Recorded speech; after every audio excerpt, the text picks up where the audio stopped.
இன்றே டவுன்லோட் செய்து உங்கள் ஃபேவரட் ஷோக்களை என்ஜாய் பண்ணுங்க. தெரிஞ்சு நடந்ததோ இல்ல தெரியாம நடந்துச்சோ, ஆனா கல்யாண புடவை எரிஞ்சு போனா அது எந்த பொண்ணுக்கும் கஷ்டமா தான் இருக்கும். அது எனக்கு புரியுது. ஆனா எரிஞ்சு போன புடவை எரிஞ்சு போனதுதான். அதை திரும்ப சரி பண்ண முடியாது. பாரதி, இது உனக்கு புரியும்னு நினைக்கிறேன்.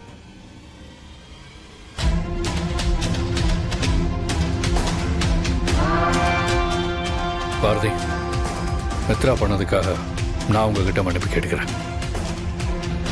ஆதி, என்ன பண்றீங்க? நீங்க எதுக்கு நான் பண்ண தப்புக்கு மன்னிப்பு கேட்கணும்?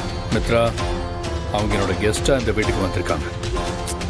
அப்படி இருக்கும்போது அவங்களுக்கு ஏதாவது பிரச்சனைனா நான் தான் வரணும். எப்பவுமே தப்பு நடந்துச்சுன்னா அதுக்கு மன்னிப்பு தான் தீர்வாகும். ஆனா இப்ப நடந்த தப்புக்கு மன்னிப்பு தீர்வாகாது. அது நம்ம எல்லாருக்கும் தெரியும்.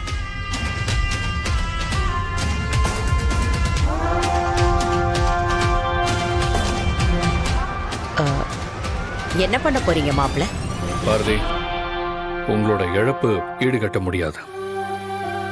உங்க கல்யாண புடவைய எங்களால திருப்பி கொடுக்கவும் முடியாது. ஆனா அதுக்கு பிராயச்சித்தமா வீட்டுல சுமங்கலி பூஜை நடந்தா வீட்டுக்கு வர்ற கல்யாணமான பொண்ணுங்க எல்லாருக்கும் புடவை கொடுத்து அனுப்புவாங்க. புருஷன் நல்லா இருக்கணும்னு அந்த புடவை எல்லாரும் பெருசா மதிப்பாங்க. மித்ரா பண்ண தப்புக்கு பரிகாரமா நான் ஒண்ணு பண்றேன்.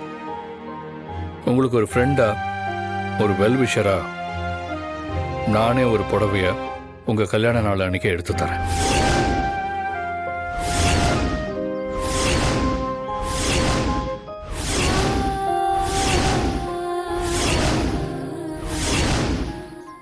நீங்க அதை மறுக்காம வாங்கிக்கணும்.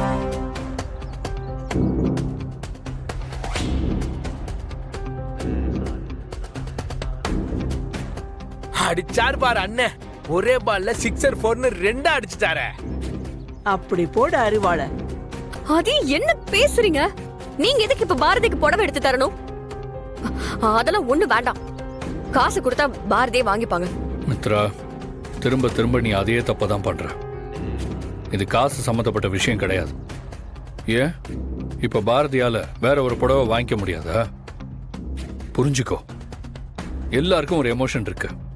நீ சொன்ன மாதிரியே இது தெரியாம நடந்த தப்பு தான். ஆனா தப்பு தப்பு தானே. பாரதிக்கு நானே என் கையால புடவை எடுத்து கொடுக்க போறேன்.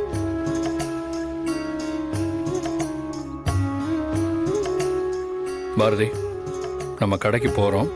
உங்களுக்கு எந்த புடவை பிடிச்சிருக்குன்னு சொல்லுங்க. அது எவ்வளவு விலையா இருந்தாலும் சரி, நான் எடுத்து தரேன்.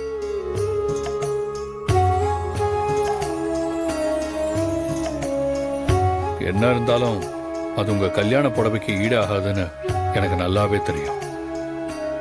இருந்தாலும் என் மன திருப்திக்காக இதை நீங்க கண்டிப்பா ஏத்துக்கணும் பாரதி. ஆதி, ஏன் ஆதி இப்படி பண்றீங்க? இதெல்லாம் கொஞ்சம் கூட எனக்கு சரியாவே படல.